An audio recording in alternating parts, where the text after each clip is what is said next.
All right. Well, welcome to another edition of our Create the Ripple podcast. I am so stoked for my guest today. He is coming from a very long way away. So that's kind of exciting. Angelo, you are by far the farthest guest I've had the opportunity to speak to. Yes, exactly. It's exciting for my listeners.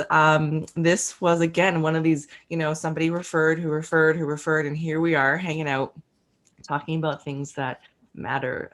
Angelo, the podcast is about trusting the niggle and telling the truth.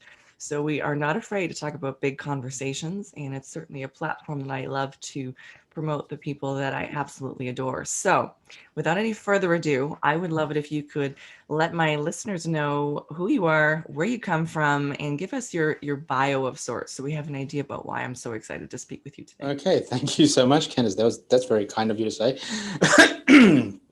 But it's also a big question, my bio. We don't have that much time. Yeah.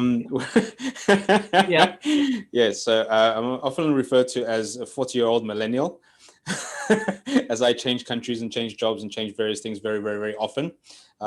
Just basically because I get bored, to be honest. Mm-hmm. And but it's cool because it leads to a lot of adventures. Now, I was born in South Africa, but I grew up in Greece. My parents are Greek. And I'm currently living in Singapore. So there's actually a gap between Greece and Singapore, but we'll maybe talk about that a bit later on. And I'm doing what I'm doing now, which is, I host summits, I do corporate training, coaching, public speaking, and I'm going into that completely by accident, because I am an introvert. My favorite job I used to do in my life was scuba diving. Wow. Scuba diving. Now, I did teach people recreational scuba diving, but my best job was commercial diving, where we were in the shipyards, underwater like 10 hours a day. I didn't have to speak to anybody. It was fantastic. And I was very quiet and peaceful. But at some point, life gives you a kick in the butt, and you, like you said, you feel the niggle. You trust the niggle. Yeah. And you're like, Trust the niggle. Darn.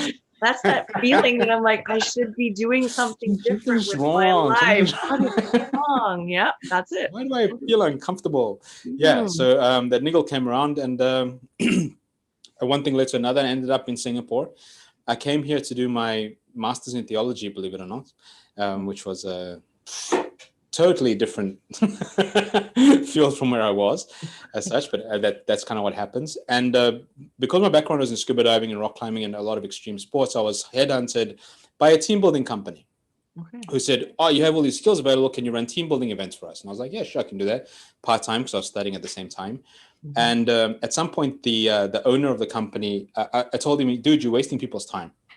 Okay, we're giving people a fun day, but it's not really team building. We teach them principles and ideas and concepts, and hoping they can implement it into their workspace to make their lives better and easier, and in the working environment better."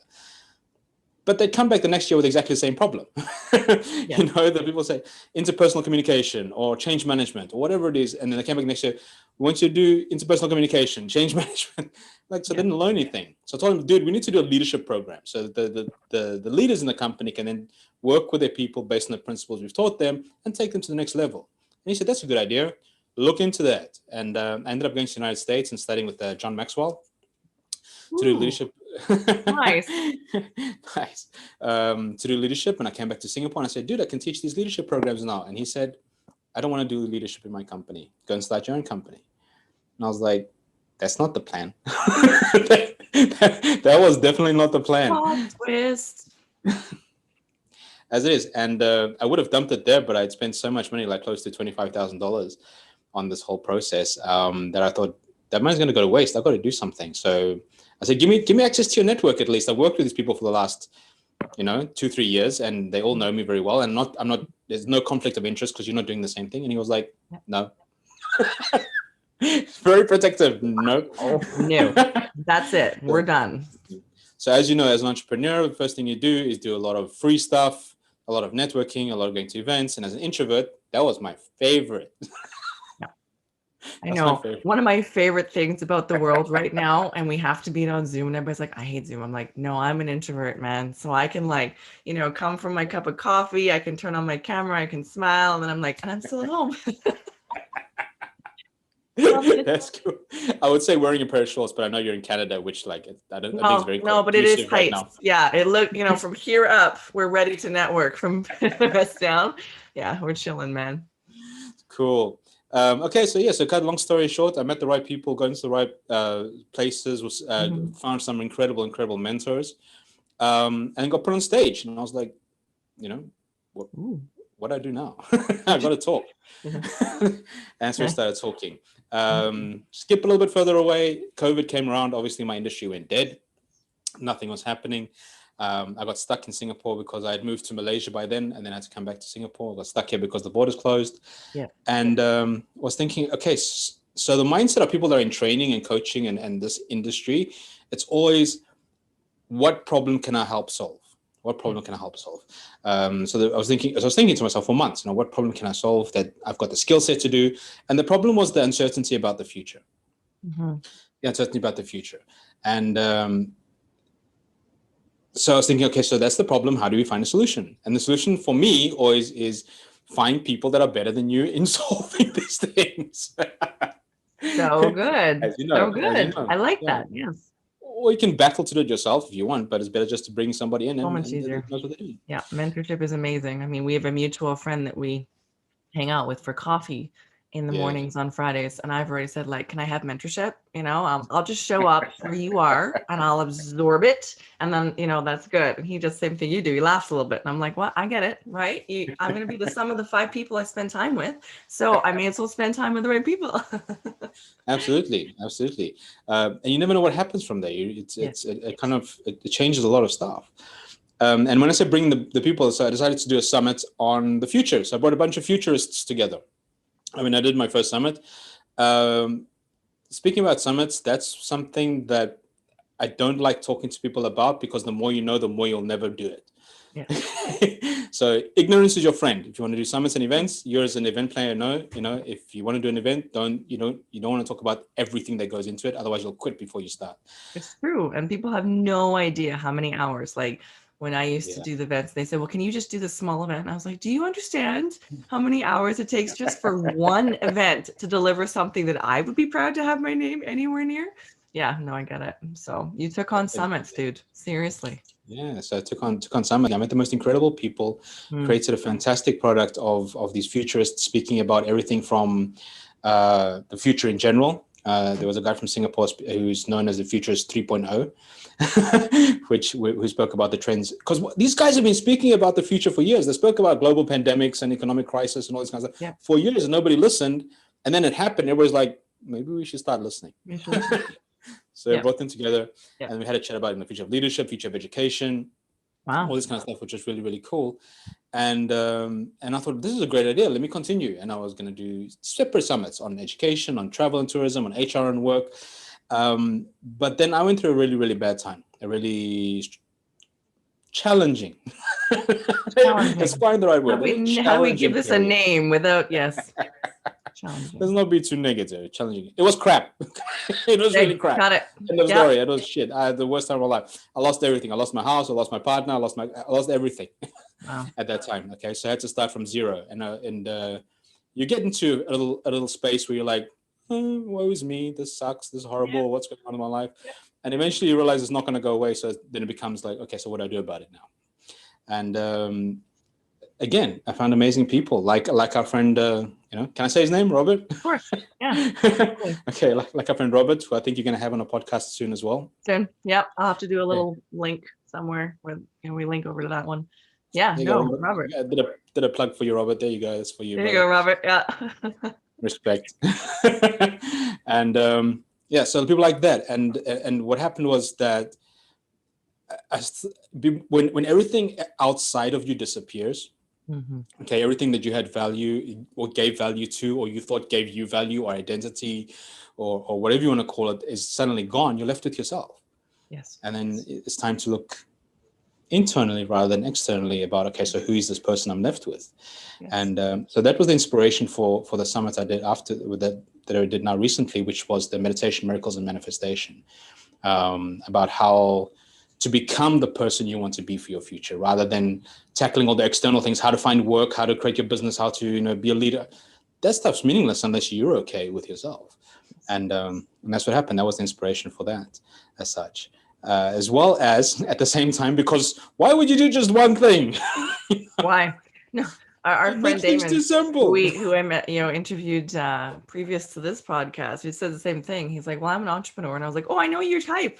As soon as there's a little bit of space, we're going to fill it with something interesting. So yes, I hear you. Why Absolutely. would you do So it's the filling the space thing, but also have this, what do they call it? FOMO? Yep. Fear of missing out. Where, when you get an idea and you're like, if I don't do it, then maybe somebody else will. I know, that drives me crazy. And I'm like, don't say it out loud. Maybe I was thinking it. Someone else is going to pick up on the brainwaves, right? I know, it's crazy. And then I got to do this idea, right? I mean, that's how the magazine started. I was like, I could do this. I could totally do this. Do I have time for this? I'll figure that out later. But I totally want to do this. Yeah. You're reminding me of a friend of mine here in Singapore. He's actually quite a global figure in the area of self-leadership. He did a keynote a couple of years ago. I think it's a couple of years ago.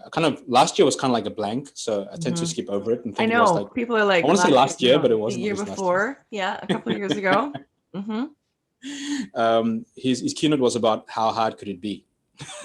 How hard. It's a very interesting one. I'd recommend anybody to go have a watch on it. His name is Andrew Bryant. He did a keynote for the Asia Professional Speakers of Singapore, and he speaks about the speaking world, being a public speaker. And he saw somebody being a public speaker, and he thought, well, how hard could it be?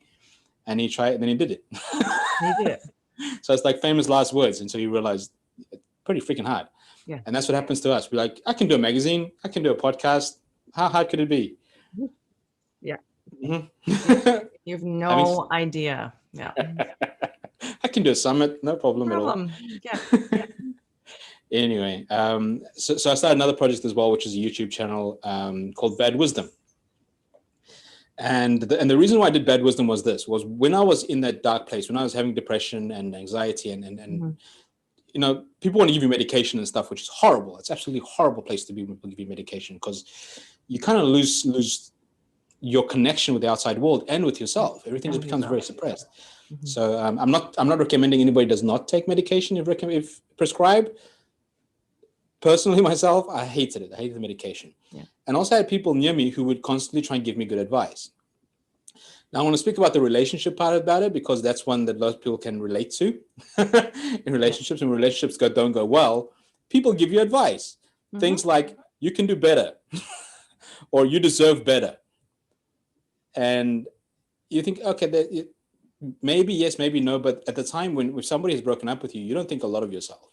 Okay, so they're trying to lift you up a little bit. They're trying to make you feel better about yourself, give you a little bit of confidence. That I know the reasoning behind it. But if somebody says to you, you deserve better, and that's the only person you can think of, kind of short circuits your brain. Oh, another one, very good one. Happiness is a choice. You're like, sure. Yeah.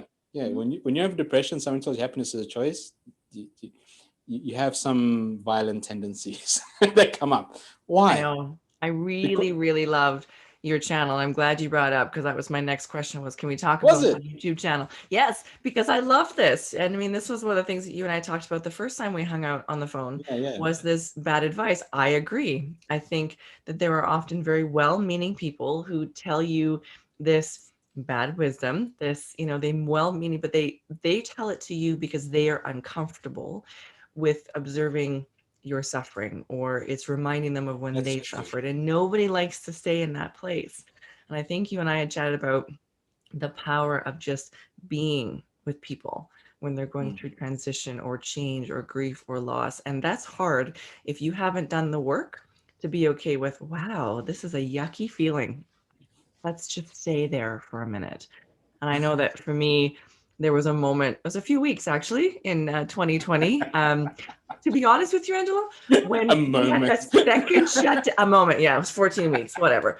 But the first shutdown that we had in Canada, I really actually missed, because I was going through my own grief after a breakup. I was like, therapy on Monday, healer on Thursday, and then whoever else I knew in my network, I was like, do your juju, your work, whatever it is, like, I'm done. I don't want to go through this ever again. And so then when I emerged, sort of the world was emerging. And so when we had the second shutdown, I was like, this is weird. This is odd. And everybody around was like, where were you the first time? And I was like, healing, actually. I was going through my own things. I wasn't even aware of what was going on in the world. But the most powerful people were the ones who would pick up the phone and just say, hey, I'm just going to sit here. All good. You want to talk? Great. You don't? Great. You want to cry? Great. You want to hang up? No problem. I'll still be here. And that silence piece, I remember thinking, you're a really brave person, because I don't feel very awesome right now, right? I'm doing the ugly cry. Like it's not pretty right now. It's not the endearing little tab of the thing. It's no, it's like, right. It's like, have I showered in 2 days? I don't know, right? Yeah, exactly. But you know what? That was an incredibly powerful experience. I don't know if I've ever sat in grief with someone where neither of us had the energy to fix the other person. It was just comforting to hang out for 2 or 3 days with, there's something about this, holding space. And I've said that for years, right? I'll hold space for you. I don't think I got it until people were holding space for me. And I was like, oh, I get it. This is holding space. Yeah, that's pretty awesome. But having said that, people like that are few and far between. They are. Few and far between. And it's not out of lack of want either, because as you said before, the people who are giving this advice are doing so because they don't want you hurting. They don't want you in pain. But they just don't know what to do about it. So they try and give you this advice. So the reason why I started the channel was to say, let's examine these things. So even on the channel, when I do the videos on the various quotes or sayings, whatever, I never take a stance for or against. I never say it's good or bad or whatever like that. I'll be like, okay, this is my opinion, this is my view, this is my experience. You decide whether it's good or bad. Now, it could be good in certain circumstances, it could be bad in other circumstances. It's absolutely up to you to decide. But we do need to put some thought into what we say and what it actually means. So going back to the one about the happiness that we said earlier, if you were in your place with your friend and another friend came around and goes, what, happiness is a choice. You're choosing to be upset right now. You want to smack somebody. Yeah, you do. Yeah. You're like, don't, yeah. Okay. So the feeling I had when people were saying that was, I already feel like a failure. I really feel like I screwed things up. And you're telling me I'm not even bright enough to choose to be happy. I'm failing at choosing to be happy as well. So it's like just piling on the stuff. So it wasn't helpful to me. Now, for somebody else, it might be helpful. I have no idea. I can just relay my own experience. And that's why I started the channel, is to start these conversations. Just like you say, holding space, letting people have a bit of a chat. If you want to have a bit of a rant, have a rant as well. We will do it. But then to explore, what is helpful and what. But it doesn't have to even be in relationships. It has to also do with things like self-esteem and ego and things like that, where we say things like, I've had. I'm sorry, I'm laughing by myself because I'm thinking at the same time. So I'm laughing about the people who have said this, saying, I deserve respect. I was like, okay. Why? Why do you deserve respect? You get these memes online everywhere. You see them on Facebook and Instagram and everything all the time about you're a champion, you're a this, you're a that, you're a that, and people believe it. And they say, well, I saw on Instagram, therefore it must be true about me. I deserve respect. Must be true. Yes. Yeah. So, are you being respectable? Are you conducting yourself in a way that deserves respect, that earns respect? Respect's not demanded; it's elicited. Yes. Okay, by who you are. And another one that's very popular these days is that if you are upset with somebody or angry with somebody, it's not, they say, well, if somebody's upset with you, it's not you, it's them. They're projecting their insecurities onto you. No, sometimes you're an asshole. It doesn't have to be them. But what I was noticing is there's this deflection of responsibility for self. Yes. Essentially, is what I'm saying. If you feel like you deserve respect and you're not getting it, you don't demand it from people. You look internally and say, how am I conducting myself? How am I being?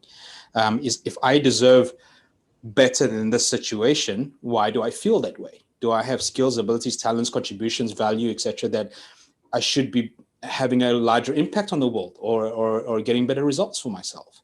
So what am I doing wrong? What's blocking me, kind of thing, rather than demanding the outside world treat you how you think you should be treated, on the inside. And that's what the YouTube channel was about. It's just exploring these sayings and memes and stuff in that capacity. Okay. I'm glad that you brought that up. I think that's really important. when you take that radical responsibility and you sort of just own it and be like, yeah, right, that's my poop, and I'll deal with my poop, and then you can deal with your poop, and it's a powerful place to be, and it takes a lot of courage, right? That's one of the tenets of the podcast here. It's to trust the niggle and tell the truth, and Tell the truth. the telling the truth has to start in here. And I keep on talking about that. Like, you got to tell the truth first to yourself. And that's the hard one to do. We're very good at lying to ourselves. We don't mean to, but we do, right? And when you can start to be honest, first and foremost, with yourself, then it's very easy to live this life of total integrity, right? And everybody says, well, I have integrity. I'm like, I know, but are you really being honest with yourself? Like, I'm not asking, I'm just asking. Like, just, just asking. I know that's uncomfortable, and I'm asking myself. And sometimes when you ask those questions, or people are able to mirror that back to you, like, that was in my blind spot. I wasn't being honest about myself. And that's a fun place to be. Then life becomes almost like a game, at least for me anyway. It's like, how am I going to try to fool myself today? And what can I learn from myself today? And that's an interesting place to be. Absolutely is. And you're right. Research has shown that we are the poorest judges of our own selves ever. When I was doing my training and doing 360-degree, the profiling tools, 360-degree profiling, where you ask your colleagues and coworkers and friends to, fill in this form, or go online and fill in this thing about you. And they're like, really? That's how people see me? Consequently, though, a lot of times we don't see the good things about ourselves as well. Yes. People say, you're very kind, you're very generous, you're very loving, you're very caring, you hold space. I can rely on you, I can depend on you. And you're like, but doesn't everybody do that? So we tend to minimize our positive qualities and ignore some of the things we actually need to work on. As such. So, and that does need some exploring. So I like the way you said it as a game. It's like, let's see where I stack up in this game. Let's be honest. That was the advice my dad gave me, early on in life. He said, when there's a challenge, take a step back and look at it like it's a game. So you got to learn the rules, you got to figure out how to play, and then just play it. And I'm an achiever, right? So I don't need to compete with anybody. It's about me and, who I was yesterday and who I'm going to be, tomorrow and 10 years from now. So then if it's a game, I can sit back and go, okay, so what's the solution? And do I know what piece I need to move next? And if I don't, I probably should get some advice. But you can remove the emotional attachment to it, because sometimes it's so hard to see it because you're like, but I am this way and this is how I function. And, that is hard to move through. But if you can pull yourself back and look at it and go, okay, how can I do this better? How can I play better? How can I be better? Then you can move into solution and begin to get that level of, unattachment that you need in order to create change, right? But that's who I'm going to be. Hard though. It's really, really hard to. I think it's easy, Angelo. We're not. Yeah, life isn't easy, right? Yeah, the detachment from emotional attachment is like, hello. That's like asceticism, going to Tibetan monastery for the next 3 years to try and do that. And yet, I mean, it is possible. We just don't know. If we haven't had the experience, no, it becomes quite a mountain. And that's why I did the summit, the Meditation, Miracles, and Manifestation. A large part of that has to do with mindset, has to change your view about certain things, or changing yourself on the inside to refocus. Because we know what they say, what you focus on, where focus goes, energy flows. Okay? So if you can refocus that somewhere else and have your energy flow there. But people keep saying things like, another thing I think I did a video on, I'm not sure if I posted it yet or not, is just let it go. Now I have, Frozen song in my head. Thank you very much. I have a 5.5-year-old at home, and I'm like, no, don't go there. Yeah, you're gonna blame me. You got a 5.5-year-old. You would have had it. You. Yeah. No, seriously, it's in my head. All the moms are like, why? Why did you talk about it? I'm like, you're welcome. I got some memories coming back now. About that song that just will not leave. But yeah, let it go. It's like, I'm really upset right now. Just let it go. This is really, let it go. We don't have a switch. We don't have a switch to just turn off. But what we can, so I'm going to speak about the happiness thing, because that's the one most people can relate to. Yes. About people say happiness is a choice. So at the end of that video, I gave my opinion. And as I said before, it's just my opinion. Doesn't mean I'm right. Doesn't mean I'm wrong. It's just the way I'm thinking right now. If you agree with me, great. If you don't agree with me, please let me know, because I'd love to hear from you. I learn more from people that disagree with me than those that agree with me. This is true. Actually, this is true. Yes. So instead of saying to people, happiness is a choice, you could say to somebody, you know what? I know you're in a really bad place right now, but let's choose to get onto the path towards happiness. Okay, let's start taking action right now to get in that direction at least, rather than it's something you can just click your fingers and make happen. Which makes you feel like, now it's possible. Now it's possible, because right now I'm in this little crappy place. I want to get somewhere better. And that's what the summit is all about as well. It's like, where are you now? Where do you want to be? And let's see how we can create that. But not just create it, in creating your future through the meditation, miracles, and manifestation, it's when you become that person, you will attract those things to you. Okay, in a sense. But we've never been taught that. And I don't know if are you familiar with NLP, Neuro Linguistic Programming? I'm sure you are. Tony Robbins, dude, like, come on, right? We talked Tony about Robbins. him already, He was one of the biggest proponents of that, and he studied with the creators of Neuro Linguistic Programming. And people think this is manipulation, and I don't want to do NLP. And when I was teaching NLP, I was like, dude, you do this every single day anyway, okay? But you do it unconsciously. Okay, we are programmed by our environment, our culture, our friends, like you said, the 5 most people to hang around with, that you spoke about. And so why wouldn't you choose to start creating these programs for yourself consciously in a different way? The challenge is, and maybe you can give your 2 cents about this, I'm sure you might have experienced this, and I've said it on the summit a few times as well, which, by the way, we'll speak about later, about running the summit at the end of the month. Is affirmations and things like that. People like, I am happy, I'm wealthy, I'm healthy, I'm this, and then your brain's going, you're a big fat liar. Yes. Yes. And you're like, I can't fool myself. You can't fool yourself. And so there's a different schools of thought about that. But this is an issue I want to address very much on the summit from these experts. But how do you silence that voice? And if do you want to weigh in on this and see if you have your own story behind that? Well, I mean, for me, it was really hard in the beginning, because I would say that, and it was like I felt like I was going in the opposite direction, because I was like, but I'm not, and I'm not going to be, and I'm so overwhelmed, and all those kinds of things. And for me, the big shift came when I just started to tell myself a different story. And so I couldn't just say an affirmation, I am wealthy, when I was like, and the bank account does not show me that I'm currently wealthy. I would have to say, I would like to be wealthy. I don't currently feel wealthy. And so I'd literally have to talk myself through the things that were coming up. But I would like to be wealthy, and I'm taking steps to do that. And maybe one day I will be, and that will feel really amazing. And then I will be able to say, I am wealthy. And if I would take this long, it might take me 60 seconds to get there, but telling myself a different story, I wouldn't necessarily, I would still say I am wealthy by the end of it, or somewhere in there. But what was more important for me, Angelo, was the feeling, right? When my subconscious finally let go of that awful whatever. And I might say, yes, little voice, I hear you. I'm not yet wealthy, and maybe I never will be. I hear you, but I'd like to be. And I'd like to take steps to be. And I think I'm on the right track. And if I'm not, I'm going to trust that other people will be brought to me to help me figure that out. If they can, so can I. And so literally it would be like this.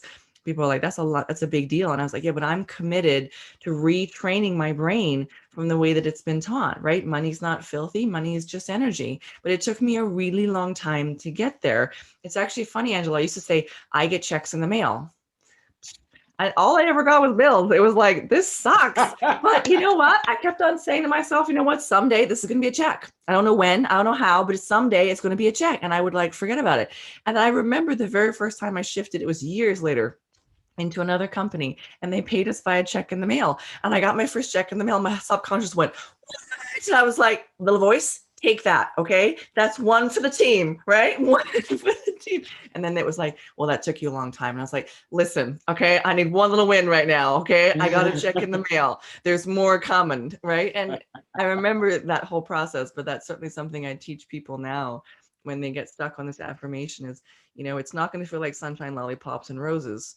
I've been practicing this particular way of thinking for a very long time. What I want you to do is, rather than putting your boat into the stream, as Abraham Hicks talks about, we'll go into that stuff now. But if you put your boat in and just float downstream, that's easier than trying to paddle upstream. So I'm always like, what's the easiest pathway to get there? And for me, that's that wandering, looking for that feeling of relief where your body kind of goes, Okay, that I can believe.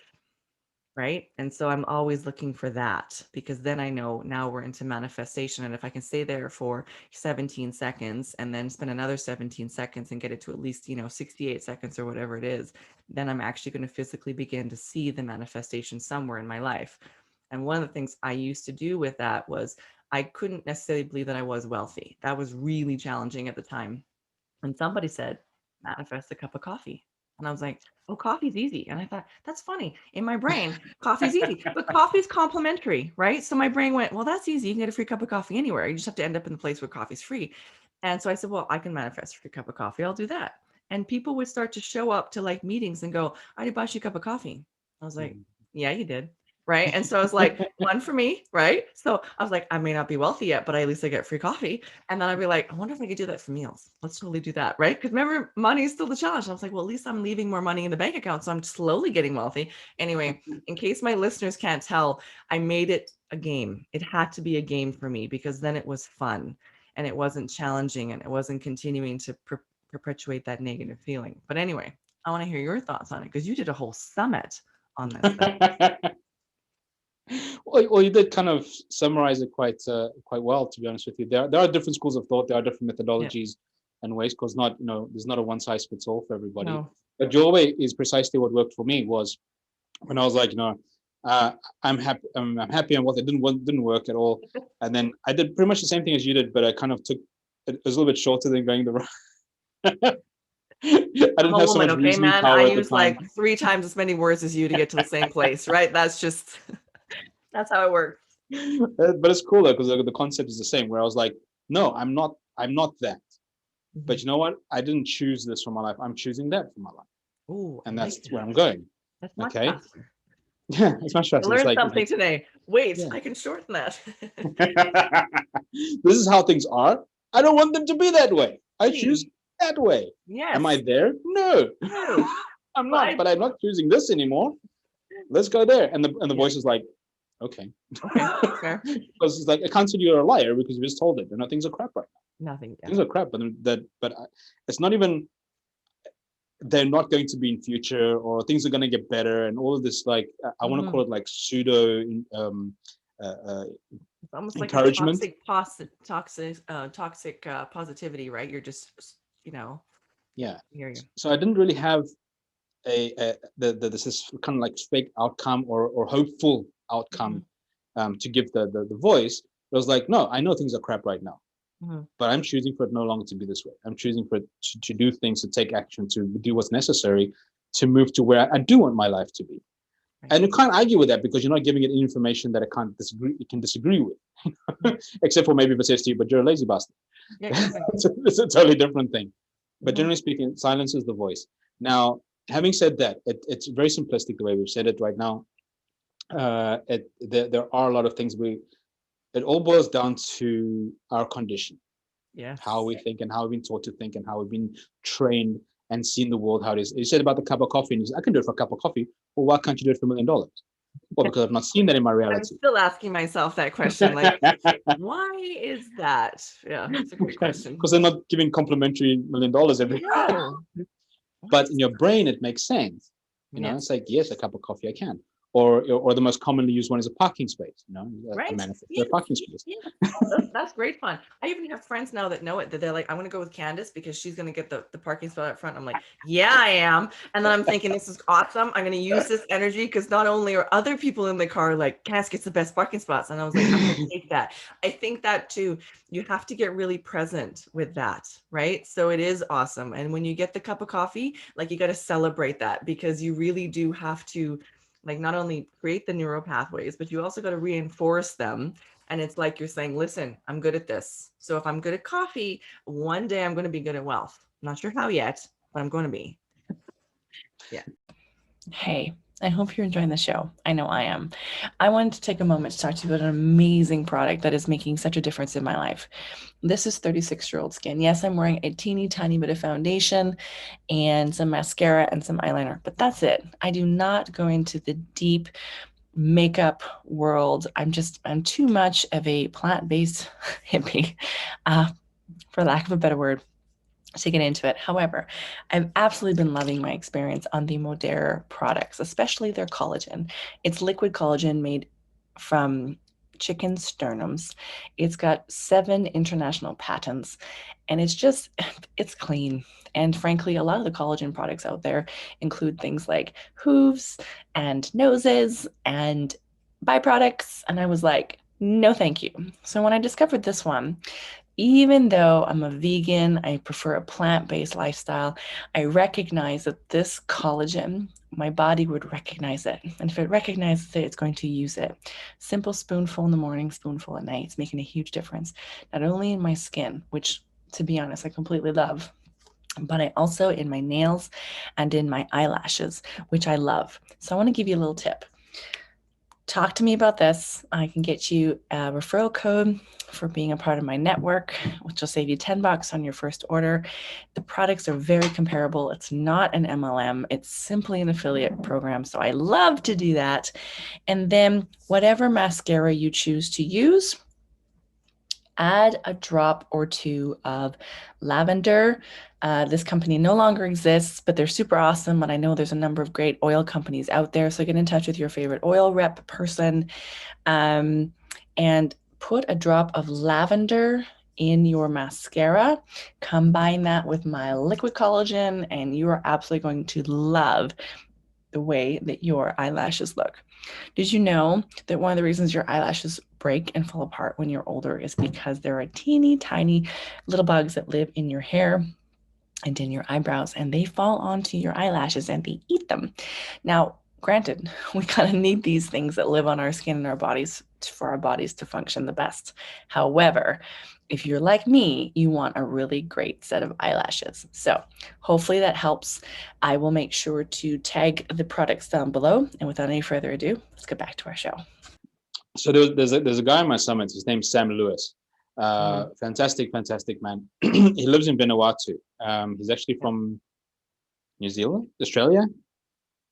One of the places with cool accents. Awesome. Australia or New Zealand. Okay. Yeah. Well, you see, the thing is, he was in one and then he worked in the other one, and I get them confused. We're getting them mixed up. They don't like that. So he's in one of those places, right? Okay, cool. He's not in one of those places. Now he's in Vanuatu. He originally came from one of those places. Right. Okay. So now he lives on this island in the South Pacific. Amazing guy. And I did mention in the interview, but it actually came up in the pre-interview conversation that we had. We were talking about visualization. And what he said was, we visualize in order to get something. Okay. In order to get something, we become attached. Attachment leads to suffering. And I was like, okay, so we shouldn't visualize to get attached to stuff. But then he continued and said, and suffering leads to growth. And I was like, ooh, that's a plot twist. That's a plot twist. I just got goosebumps. I'm like, oh, that's true. That's really good. Yeah. So there are different facets to this. When we try and manifest something and we become attached to it, and for example, it doesn't happen, how do we respond to that? And is our response going to help us to grow? Is it going to help us to become bitter or sad or whatever necessary? So attachment leads to suffering, suffering leads to growth. And it brings me to another guy who's very, very famous online, whose name I'm trying to remember now, but I think it's David Goggins, if I'm not mistaken. The baddest man alive. David Goggins was awesome. Like, he's right. He's like, embrace the suck. I know, it's good though. There's something about that though, right? It's like when you start going back to the gym, you're like, look, I got 2 weeks where this is going to suck. And I think, I don't know, I've always appreciated when someone's like, look, this is really awful. In fact, it might be the most awful thing you've ever done. And then I'm like, I got this, I can do it. It's worse when someone like tries to sugarcoat it, right? And so I try to do the same thing with people I'm coaching. I'm like, this is gonna suck. This is gonna suck. Like really suck. I'd much rather you come to me at the end and go, that wasn't as bad. I'm like, good. You suck it out. Winning. Yeah. Absolutely. I completely agree. So embrace the suck. And that was kind of like a turning point. And I asked him to please expound on that on the summit, to speak about that the suffering. Because I mean we're predisposed to avoid suffering as human beings, you know. I mean, you've heard Tony Robbins say many times, you know, our minds does everything it can to attain pleasure and avoid pain. As such, so I don't want the suck. I don't want the bad feeling. I don't want the stuff. And it takes a lot of rewiring and reconditioning as such. And that's why I brought the meditation into it as well, because that is not necessarily the fastest, but maybe the most powerful way to do. these ascetic type of exercises, you silence the noise. Yes. Okay, you silence the noise inside your brain, and that's what's necessary to be able to create new neural pathways. Now, visualization makes that reality in your brain real rather than seeing it in reality first. Okay, you can envision this yourself or this lifestyle or whatever it is that you want to happen. And like you said before, the most powerful components of that is the emotion. How are you going to feel with that? So bringing this all together became meditation, miracles, and manifestation. Miracles is just because things happen that we don't understand how, and therefore we attribute it to miracles. Now, is there a way how it happened? Of course there is. Is there proof and evidence and scientific? Yes, there definitely is. But because we have been wired in such a way, things that we see that we don't understand, we term as miracles. Okay. Somebody said I should have called it magic meditation. I was like, there's only so many M's we can use in the title, as such. But like I said, there's some incredible people there that we underestimate our innate ability to do things just because of how we've been trained either personally or our environment on what to believe and what not to believe, what is right, what is wrong, what is possible and what is impossible. And I heard something a while ago which made me really laugh a lot. It's like, when you're poor, you're crazy. When you're rich, you're eccentric. Okay, so it's how we define things. Like you said, the cup of coffee, easy. $1 million, I can't do that. My brain's gonna go nuts. I haven't done it yet. I'll keep you in the loop though. Yeah, let me know. I'll be here. I'm still playing. I'm still working on it, man. So and then with that usually comes in the easiest way possible, and that's something that I've really surrendered to in the last year for sure, right? Because I really like to feel like I'm in control. I am aware it's an illusion that I have control. I really like the illusion that I have control, and last year certainly reminded me that I have absolutely zero control. But what I can control is my ability to transition or to shift, or that I've survived all of my previous bad days, as bad as they were, and so I can definitely survive this one, maybe just by minute, but I can do that. And I really realized that was a really big piece about the whole thing, right? How do you it's a big I'm deal. so happy you mentioned that, because you said it earlier when you talked about the gym example. It's like, this is going to suck. This is going to be horrible. This might be the worst thing I've ever been through. Is it really? Is it really? Is it really? Think back a bit. Think about all the horrible things you have been through and come out the other side and survive. Okay, we tend to forget. Better for it, actually, right? I don't just want to survive anymore. I want to thrive. And sometimes, as my dad says, education always costs money. And so I'm like, worst case scenario, this is just an education experience. It might have cost me time, effort, energy, money, whatever it is, but I'll hopefully learn something. So sometimes it's like, what did I learn from this? I'm actually writing a book. And some of it I'll be like, listen, I'm just telling you this story because it's going to make you laugh, but I did learn something from it, right? Otherwise, I'm like, I'm really not sure what the whole point was. Or, detours. I don't know if anybody else feels like, sometimes you end up back in the same place. That's discouraging for me. Horrible. Wow.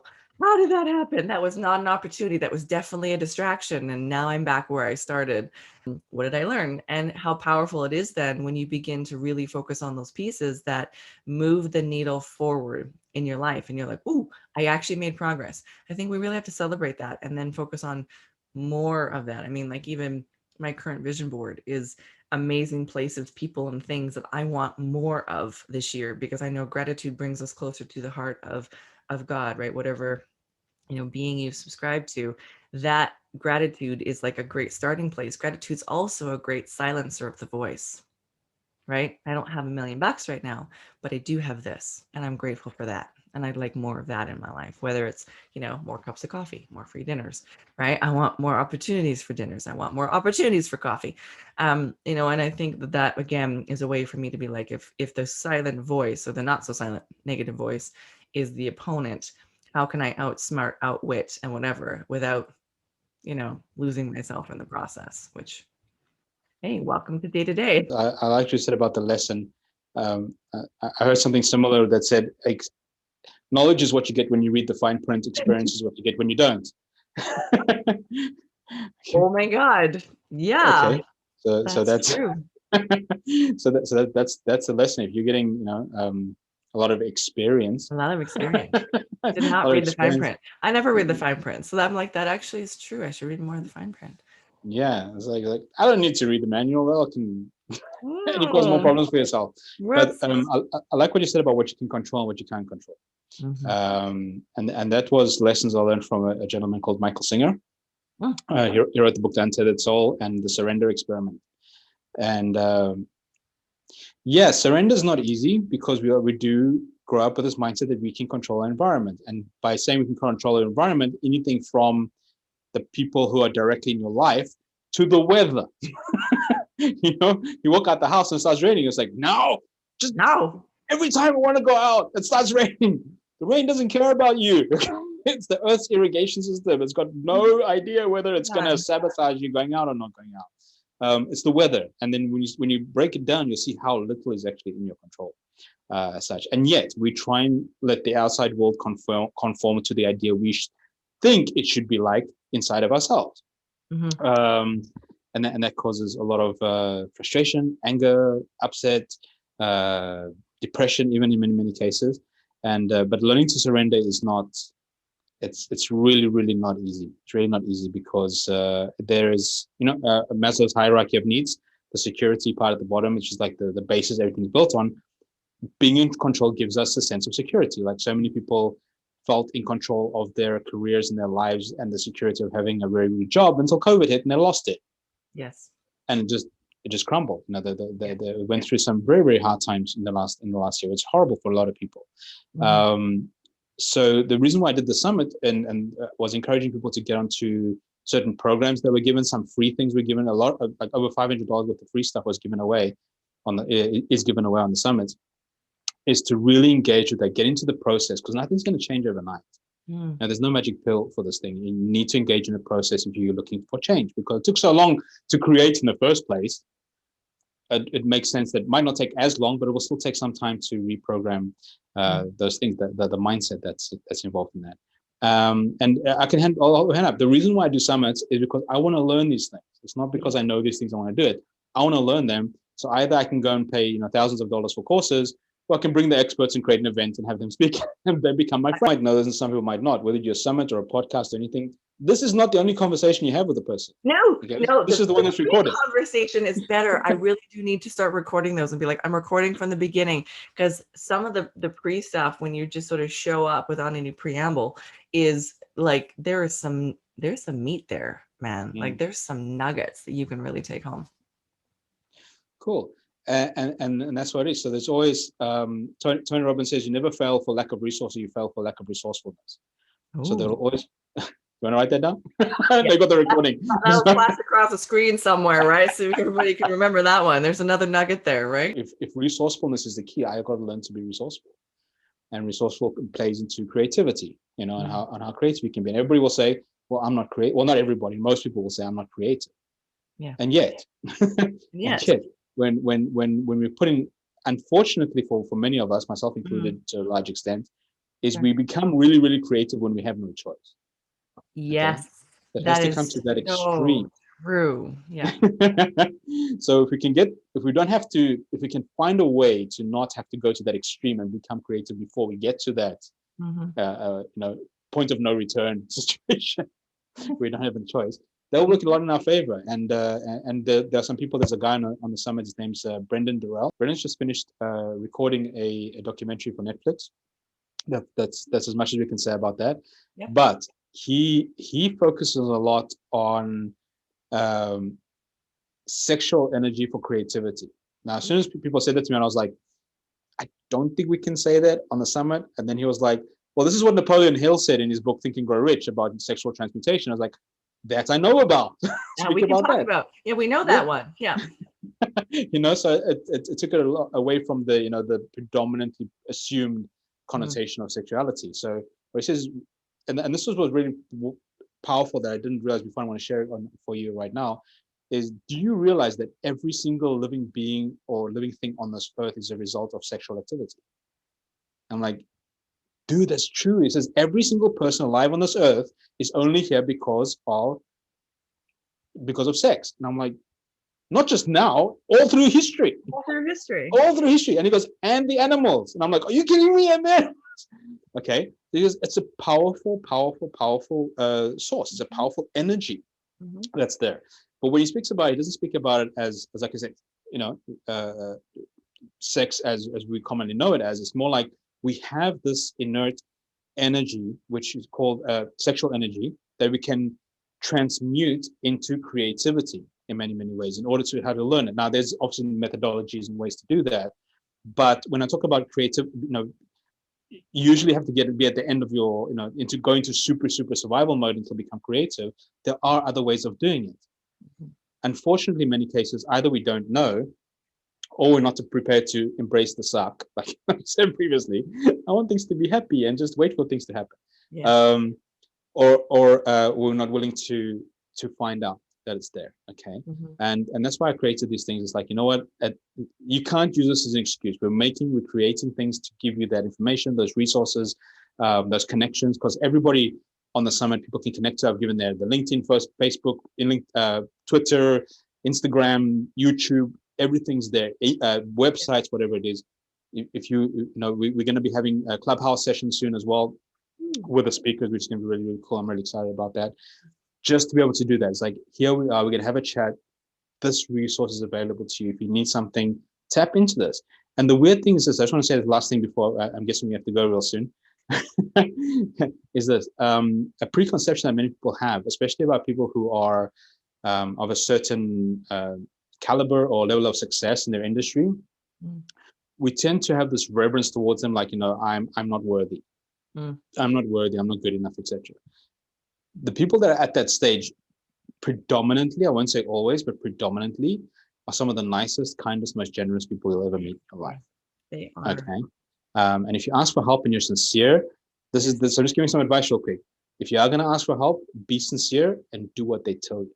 Yes. Do what they tell you, because there's nothing worse than somebody like that giving you time and giving you really good advice and not doing it. And they get back to them and go like, can you give me some advice about this? Or what happened about the previous thing? I didn't do it. You just literally told me you wasted the time. So that's what changed my life. That's the advice I can give. The resources are available. You've got Candice over here finding amazing people for you to introduce you to. Use them. There's a reason you got on the podcast. There's a reason you watched a certain YouTube video. There's a reason you saw the stuff to give you those resources. And now it's to choose to feel the niggle. What gives you that feeling? Yep. If you get the vibe and you feel the disturbance in the force. Yeah, the disturbance in the force. Oh, I like that. Go for it, man. That's amazing. Well, I really appreciated, holding space with you today. This was fun. Last time I think we talked for like 2 hours when we have just been introduced and we had so much to talk about, which was amazing. I know I do want to do a big shout out to, you're running the summit again, because we want to make sure that people have access to those resources. So we will make sure that there's a link somewhere around that, but I do want to open up the floor if there's anything else you'd like to add as we wrap up, because I think like I said, the lineup is amazing. You've given us tidbits throughout today about, spoiler alert, why should you show up to the summit? And it's not going to break the bank, right? Not even the VIP is going to break the bank, which is amazing. And I appreciate that. So I'd love if you could just talk about that. So if somebody is lining up with your vision, that they can, click on the link, follow us along, and, join us for the next summit. Absolutely. Yes. Even the VIP. So the summit's going to be run around the 20th, so 19th, 20th, 21st, or 20th, 21st, 22nd of March.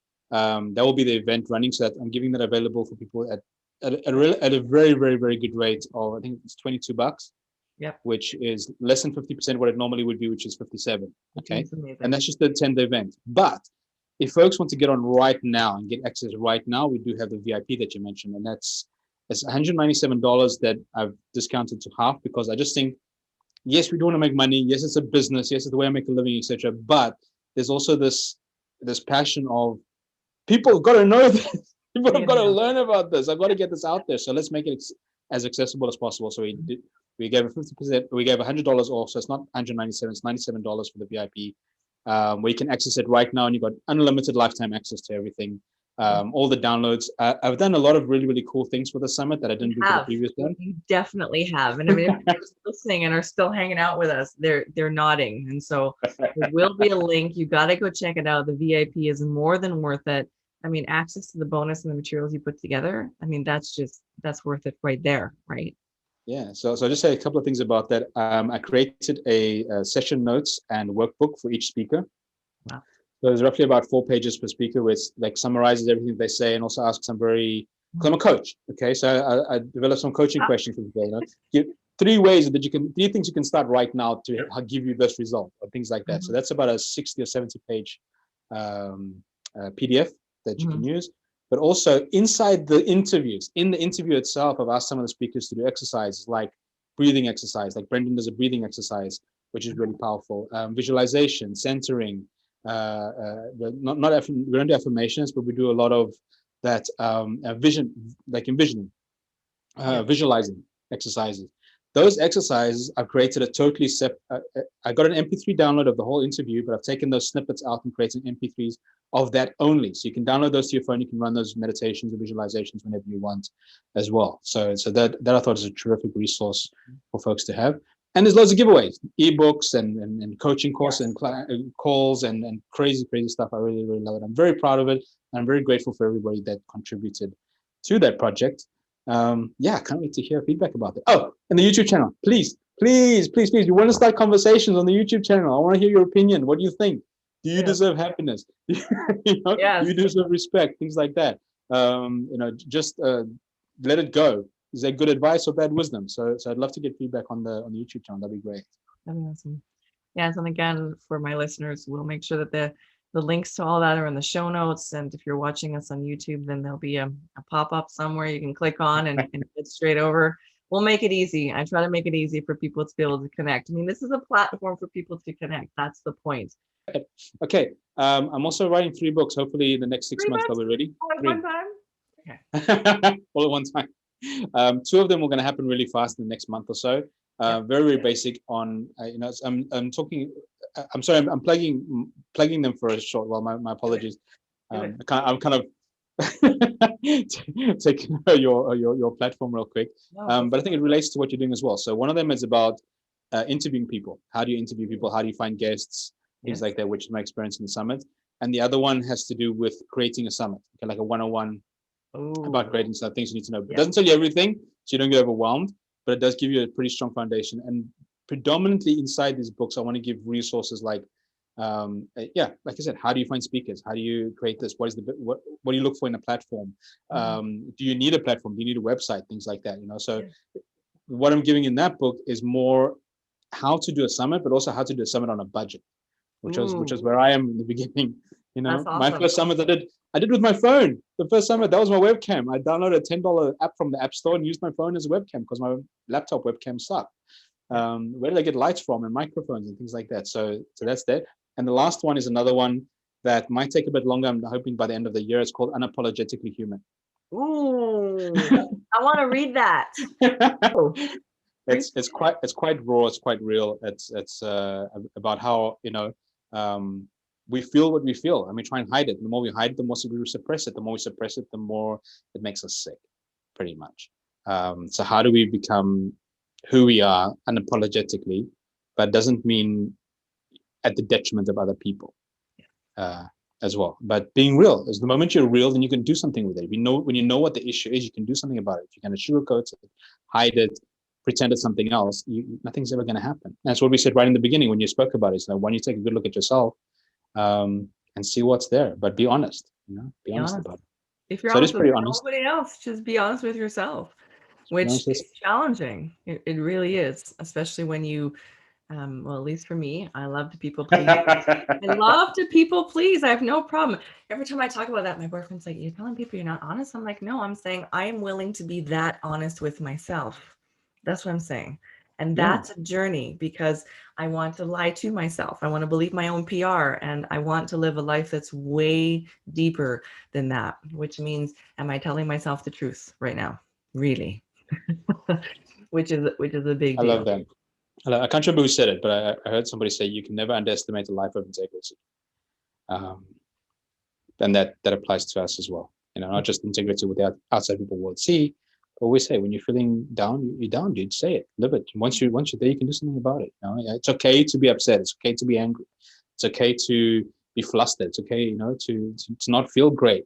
It's not okay to stay there. It's not okay to stay there, but recognize it. And what I found most profound within that space of when you start becoming honest with yourself and being that person, it helps you apologize to other people who you might have hurt along the way. Yes. Because you've taken responsibility, and that heals a lot of things. That heals so much. And I think too, when you have the courage to be that honest, then it frees other people to do the same. And I know that for me as an introvert, sometimes I say yes to say a meeting, and then that day comes and I don't have the mental or emotional energy. And I used to push myself, which wasn't honest with myself, that what I really needed to do to respect my own boundaries and take care of myself was see if there was an opportunity for us to move this meeting. Sometimes you can, sometimes you can't. But I mean, it's as simple as that. And I found that when I come to people and say, listen, I'm an introvert, and I said yes when I was in my up energy, and today is a down energy day for me, and I can meet you out of respect of my word. I'll honor my word. But if you are okay with moving it, that would mean the world to me. So I can come to you at my best day. Most people were like, oh my gosh, you can say that to people? And I'm like, I try to. I'm trying to be honest right now. Yeah. And they said, great. Or do you want us to grab a cup of coffee later? Do you want to and so I noticed that people started to come back and felt free enough to say, wow, yeah. Or yeah, you know what? Today's slammed for me. Tomorrow will be way better. Can we try tomorrow? Message me if you're feeling good in the morning. We'll grab a cup of coffee. And I think that's where that truth thing comes from. That's what I'm talking about. Like that honest is, challenging. Unfortunately, in many cases, it comes with the fear of, I don't want to offend somebody. I don't want them to feel bad. Or maybe they won't be my friend afterwards. Yeah. So it's building those kind of relationships where you're honest. I feel crappy today, dude. I just don't feel like hanging out. It's got nothing to do with you. Okay. And consequently, the other way, I do have to mention, I'm sorry, because it's something that I feel very strongly about. Do it. Actually, quite recently, I think I put a post about it a short while ago, saying, especially in relationships, I'm not here to fix them. I'm not here to fix them, and those kind of things. I'm not here to make you well. I'm not here to do this for you. We don't need that. We don't need people to fix us. Okay, we need people to love us while we fix ourselves. Yes. Ooh. Does it make sense? Yes. And that's what I'm trying to encourage today. It's like, not you have shitty days, they have shitty days. They're not needy. Okay, no. They're not needy as in they need you they need you to support them while they do themselves, and that's what we're here to do. We are here to support each other. We're a family. We're together. We're the same energy. We come from the same source. Mm-hmm. We need to support each other, and depending on it happens. I can't go into detail because we don't have time, but because there's so many different things. There's personal relationships. There's colleagues. There's things like that. You can't be the same with everybody. No, but like you said, and I want to go straight back to what you said in the beginning: holding space. Yeah, people need you to hold space. And people just need you to know that you care. I care enough to just sit here and listen to you. You're not wasting my time. You don't have to be embarrassed. You don't have to be anything. I've been there. I'll be honest with you as well. Mm-hmm. Go ahead, rant, scream, cry, do whatever necessary. Get it out of you, because the more you suppress it, the worse it gets. And essentially, that's the message behind unapologetically human. Like, can we just be human with each other? Can we just be human? Yeah. Okay. Wow. Okay, you're done. There's the mic drop right there. Drop. Literally, I'm going to have to Angelo back onto the show. Angelo, this was awesome. I appreciate you so much making time and space to come and hang out with me and talk about things that matter. That means the world to me. So thank you so much for that. For my listeners, you know the drill. If you got value out of this, the biggest high five that you can let us know that what we're doing and we're putting out good content that you're enjoying is to like, comment, share, subscribe. Of course, all of those links will be easy for you to access, but it does mean the world to us. It really does. So thank you so much. And for the rest of you, I will catch you all.